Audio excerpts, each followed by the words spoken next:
جی بھائی. دو سوالات ہیں. جی جی بسم اللہ. ایک کیسٹ میں نے سنا آپ کے کیسٹ میں کہا کہ عورتیں کی جو بال جو کنگا لگانے کے اوپر جو گر جاتی ہیں اس کو 3 حصوں میں کاٹ کر جو ہے اس کو رائل کرنا. ہاں جی سوٹ پھینک دیں اس کو. اسی کیسٹ میں آپ نے کہا ہے کہ جو بال گرتے ہیں اور اس سے یہ اگر اس کو پانی میں ڈال دیں تو یہ صاف ہو جاتے ہیں. گندے پانی میں یہ ادمائش آپ کر کے دیکھیں، چھپڑی ہو نا گندی، آپ ایک جڑ سے نکلا ہوا عورت کا بال لیں، یہ ریکارڈ بھی ہو رہی ہے بات، یہ بندے بھی بیٹھے ہوئے ہیں، ٹھیک ہے نا، اس بال کو آپ پانی میں ڈال دیں،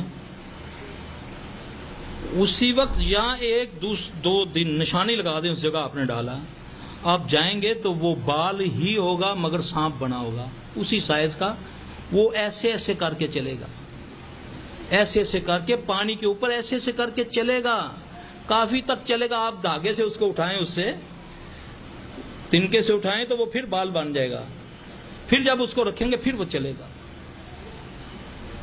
یہ دیکھا ہوا ہے، کیا ہوا ہے یہ. ہاں نہیں یہ جڑ جو ہے نا، جڑ بال بہت خطرناک چیز ہے، دنیا کا سب سے مضبوط ترین جادو کیوں ہے؟ گھر میں بھی عورت اپنے بال ڈھام کے رکھے. شکایت لوگ کرتے ہیں نا جی میں کورن ستی ہوئی چاچی نے بال کاٹ لیتے ہیں. چاچی بیچاری تو کوٹھے تے پہ انہیں کتوں بال کٹنے، چاچی نے نہیں بال کاٹے، وہ بال کاٹ کے لے گیا. اب قابو کرے گا اس بچی کو، پھر یہ ناقابل علاج ہو جاتے ہیں یہ مرض. کپڑا بیچ میں چلا گیا، کپڑا ابھی پہنا، اتنا مگور اتنا گڑا پڑ گیا، بیچ میں سے کپڑا گیا، ابھی پہنا، اب پھنس گئی ہے. باہر پہن کے نکلا ہوں، کچھ نہیں تھا جی، ابھی گھر سے نہیں باہر نکلا جی، خون کے چھینٹے سارے، یہ پانی کے چھینٹے آ گئے. یہ ہوتا ہے سارا، لوگوں کے گھروں میں ہوتا ہے. لوگ اس علاج کو بھی چھپاتے ہیں، ان معاملات کو بھی چھپاتے ہیں. ڈاکٹر اس کو ₹1,00,000 فیس بھی دی ہوگی تو بڑے آ کر بتاتے ہیں جی فلانے ڈاکٹر سے علاج کرا رہے ہیں، تو ہمارے پاس آ کر کہتے ہیں سر صاحب پردہ ہی رکھنا ہے، کسی نے دسنا نہ کہ فلاں بندہ ایسی اپنی بیٹی دا یا بیٹے دا علاج کرانے واسطے. یہ شیطان بڑا ظالم ہے، اس سے آگاہی حاصل کریں آپ. اعوذ باللہ من الشیطان الرجیم.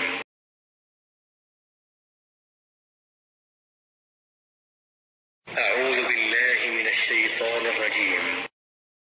اللہ لا الہ الا هو الحی القیوم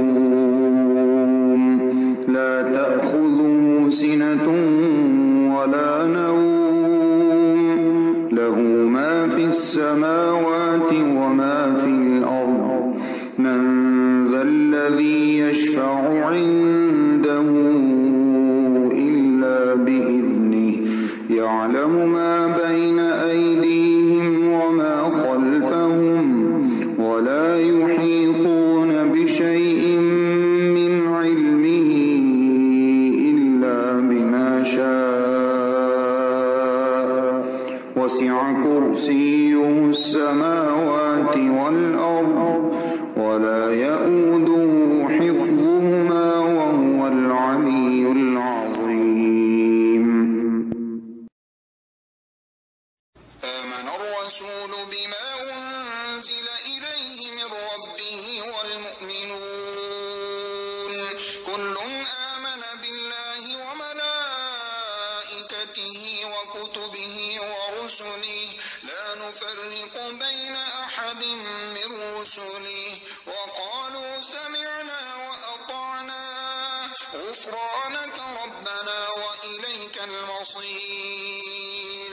لا يكلف الله نفسا إلا وسعها لها ما كسبت وعليها ما اكتسبت ربنا لا تؤاخذنا إن نسينا أو أخطأنا ربنا ولا تحمل علينا إصرا كما حملته على الذين من قبلنا ربنا ولا تحملنا ما لا طاقة لنا به واعف عنا واغفر لنا وارحمنا أنت مولانا فانصرنا على القوم الكافرين. بسم الله الله الرحمن الرحيم قل هو الله أحد الله الصمد لم يلد ولم يولد ولم يكن له كفوا أحد بسم الله الرحمن الرحيم قل أعوذ برب الفلق من شر ما خلق ومن شر غاسق إذا وقب ومن شر النفاثات في العقد ومن شر حاسد إذا حسد بسم الله الرحمن الرحيم قل أعوذ برب الناس ملك الناس إله الناس من شر الوسواس الخناس الذي يوسوس في صدور الناس من الجنة والناس أستغفر الله العظيم الذي لا إله إلا هو الحي القيوم وأتوب إليه اللهم إني أعوذ بك من البرص والجنون والجذام وسيء الأسقام أعوذ بكلمات الله التامات التي لا يجاوزهن بر ولا فاجر من شر ما ينزل من السماء وما يعرج فيها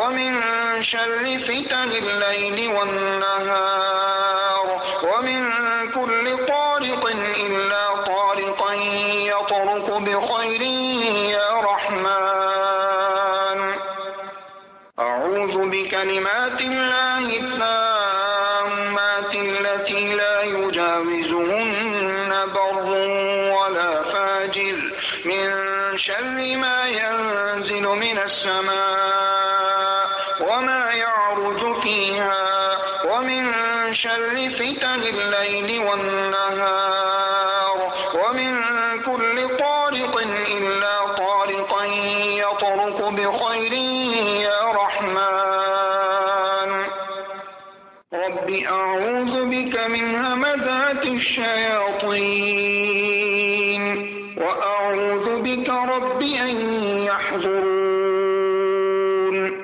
أعوذ بكلمات الله التامات من غضبه وعقابه وشر عباده ومن همزات الشياطين وأن يحضرون